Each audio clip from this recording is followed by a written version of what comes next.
선한 사람 TV를 시청하고 계시는 성도 여러분, 문안 인사드립니다. 모두들 건강하시기를 기원합니다. 오늘은 7대 선에 대해서 세 번째로 자선에 대해서 charity라고 하는데, 이 자선은 우리가 꼭 지켜야 할 선행입니다. 누가복음 11장 37절 이하에 예수께서 말씀하실 때 바리새인이 자기와 함께 점심 잡수시기를 청함으로 들어가 앉으셨더니 잡수시기 전에 손 씻지 아니하심을 그 바리새인이 보고 이상히 여기는지라. 주께서 이르시되 너희 바리새인은 지금 잔과 대접의 겉은 깨끗이 하나 너희 속에는 탐욕과 악독이 가득하도다. 어리석은 자들아, 겉을 만드신 이가 속도 만들지 아니하셨느냐? 그러나 그 안에 있는 것으로 구제하라. 그리하면 모든 것이 너희에게 깨끗하리라. 자선은 종교적인 입장에서 남을 불쌍히 여겨 은혜를 베풀고 도와주는 것을 말합니다.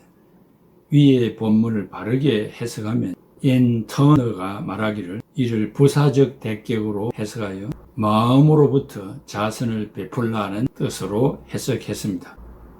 39절에 주께서 이르시되 너희 바리새인은 지금 잔과 대접의 겉은 깨끗이 하나 너희 속에는 탐욕과 악독이 가득하도다라는 말씀과 연관성이 있도록 해석한 것이라 할 수 있습니다.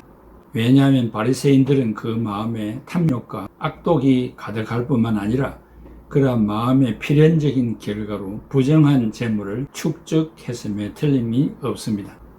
이렇게 볼 때 그들에게 요청되는 것은 탐욕과 악독을 버리고 마음에서 우러나는 진심으로 부정한 재물을 모두 되돌려 주는 것이며, 더 나아가 구제라는 말에 적합하게 자신들이 정당하게 모은 것에 대해서도 가난한 자들에게 나누어 줌으로써 마음의 깨끗함을 스스로 확인해야 한다는 뜻입니다.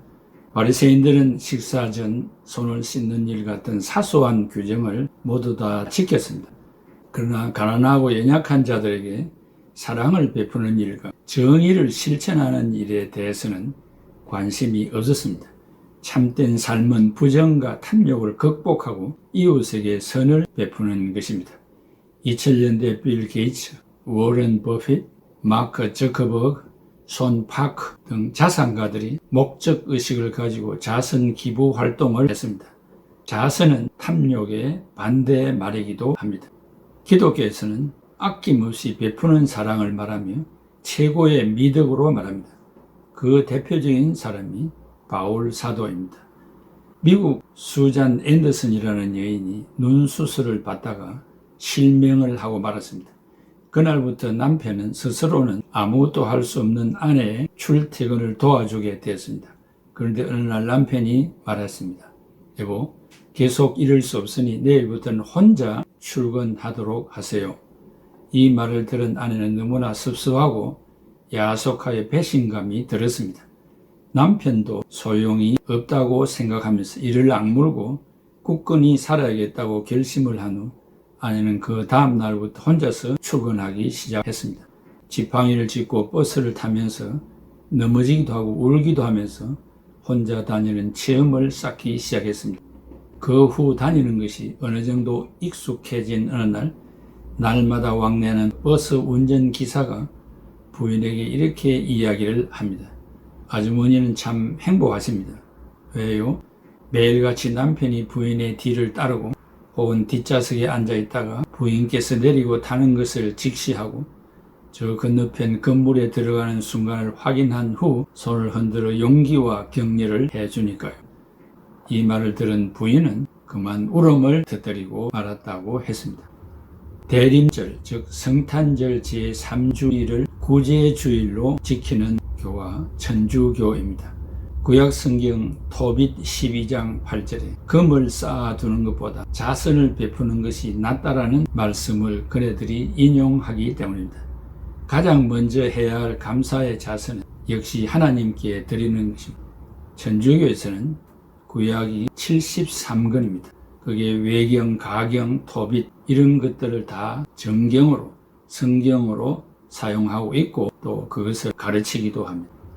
다음으로 이웃에 대한 헌신의 자선입니다. 누구에게 구제를 자선을 해야 할까요? 교회는 불쌍한 이웃에게 희망을 주는 구제를 베풀어야 합니다. 구제는 고통이 기쁨으로 바뀌고 절망이 희망으로 바뀌는 것이기 때문에 그곳에 성령님의 임재가 있습니다. 특별히 유대인들은 구제하러 태어난 백성이기도 하고 나라이기도 합니다. 어릴 때부터 구제를 철저하게 가르치는 민족입니다. 오늘 우리는 특별히 가까이 지내는 사람을 소홀히 하면 안 됩니다. 가족들에게, 매일 만나는 이웃에게 전하는 따뜻한 말 한마디와 밝은 미소가 때로는 살아있는 구제가 됩니다. 어려운 삶의 온기를 불어넣을 수 있는 것이면 무엇이든 구제일 수 있습니다. 구제는 눈에 보이는 것, 즉 육체적이며 물질적인 것이기 때문에 반드시 해야만 하는 것입니다. 유대인들은 선물을 주는 것을 좋아하는 백성들입니다. 그 이유는 자선하는 것을 의무시하는 전통이 있기 때문입니다. 히브리어로 자선, 구제라는 말이 없습니다. 그래서 체데카, 정의, 공의라는 말을 구제라는 말로 쓰기도 합니다. 자선과 구제는 남에게 베푸는 것을 말합니다. 나아가 자선과 구제는 헤세드, 즉 사랑입니다. 정의와 공의가 사랑에 근거한 것과 같습니다. 우리가 등록금이 없는 학생에게 등록금을 대주는 것, 그건 공의고 정의고 자선이고 구제입니다. 이것은 사랑에 근거한 것이기 때문입니다. 그래서 유대인들은 체데카와 헤세드를 삶의 원천으로 삼고 있습니다. 성경 사복음서의 복음을 전하는 말씀을 빼면 모두가 구제와 자선에 해당되는 품성적인 말씀으로 가득 차 있습니다. 유대인들에게는 자선이 남에게 베푸는 그런 뜻이기보다는 마땅히 실천해야 할 행위인 것입니다. 유대인의 가정에서는 어릴 때부터 저금통, 즉 푸시케, 깡통과 같은 것입니다. 하나씩을 어린 아이들에게 줍니다.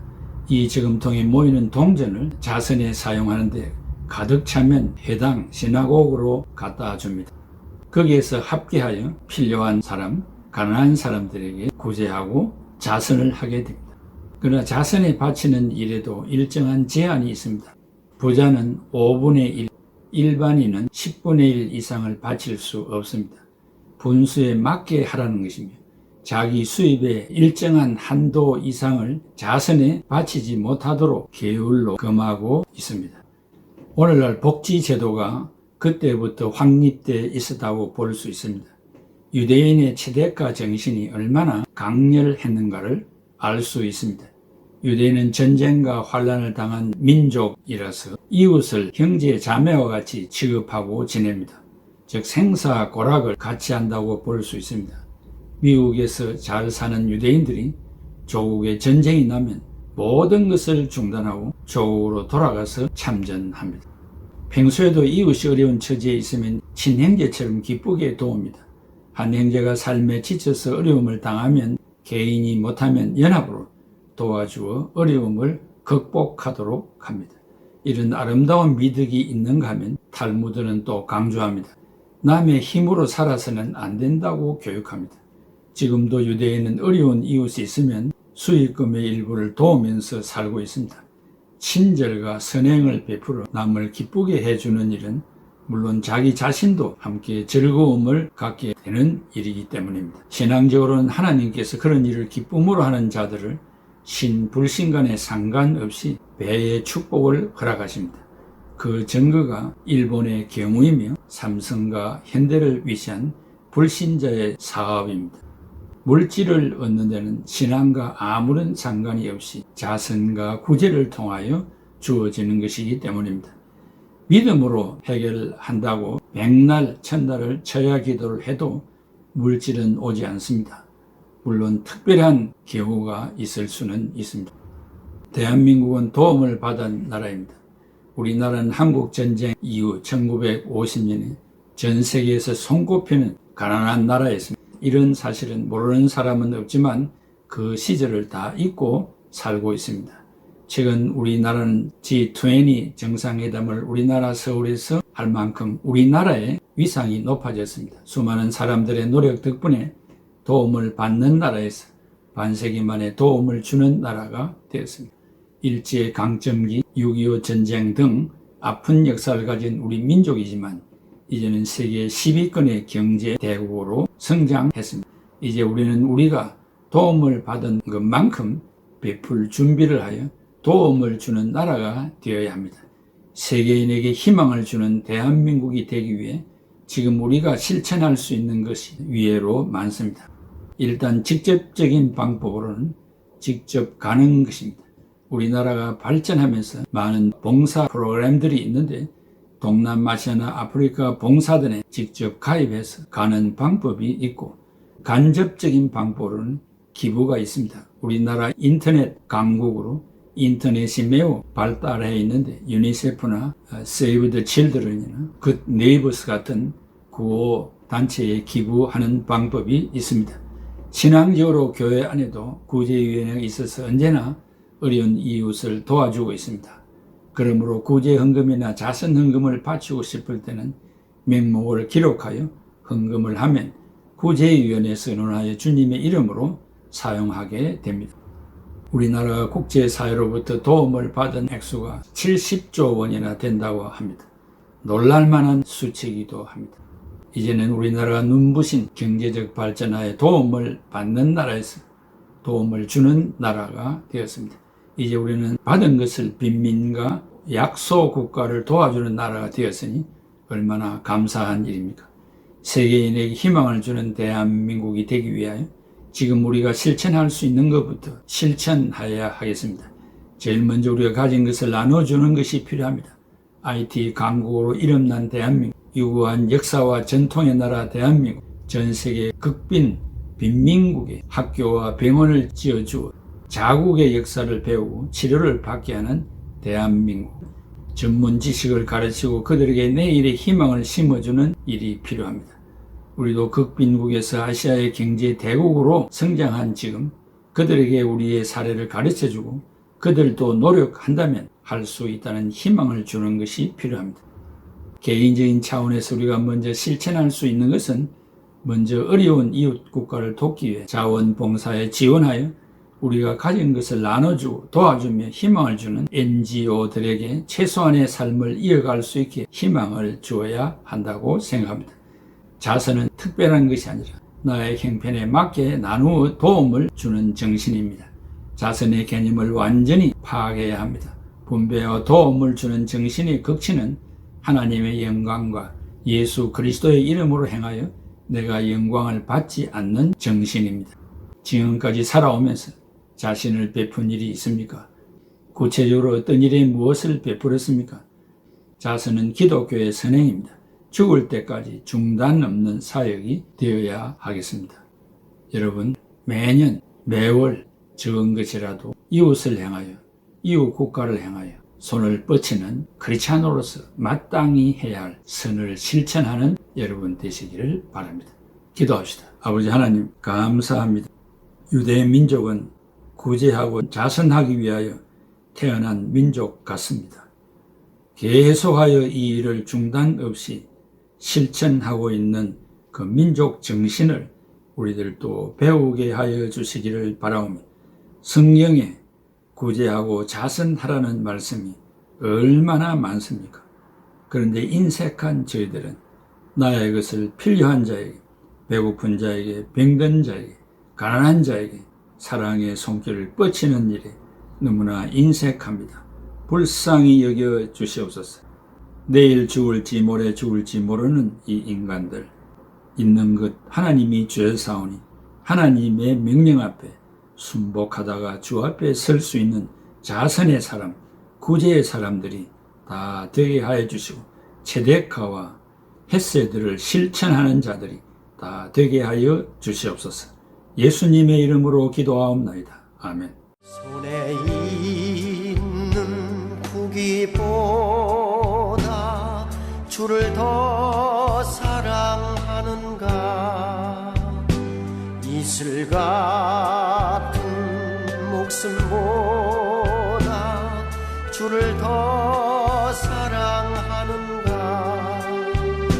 사랑의 빛 잃어가면 주님 만날 수 없어. 헛된 영화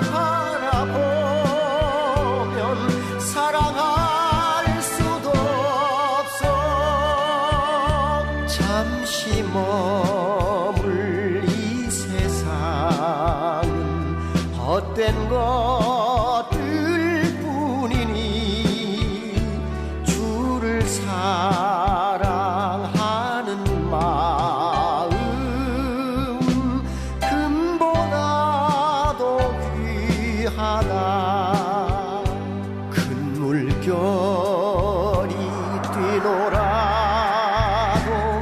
주를 더 찬양하는가. 큰 환란이 닥쳐와도 주를 더 찬양하는가.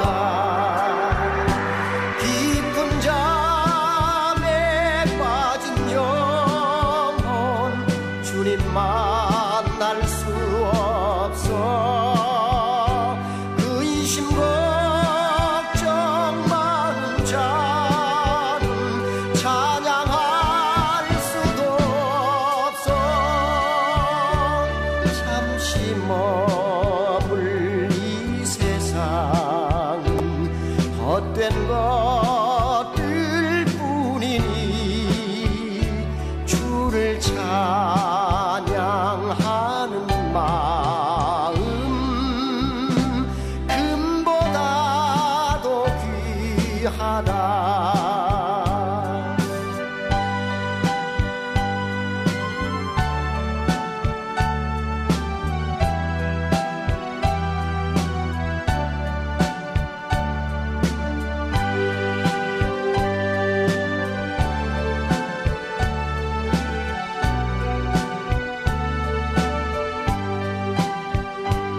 언제 다시 주 오실지 아는 이가 있는가.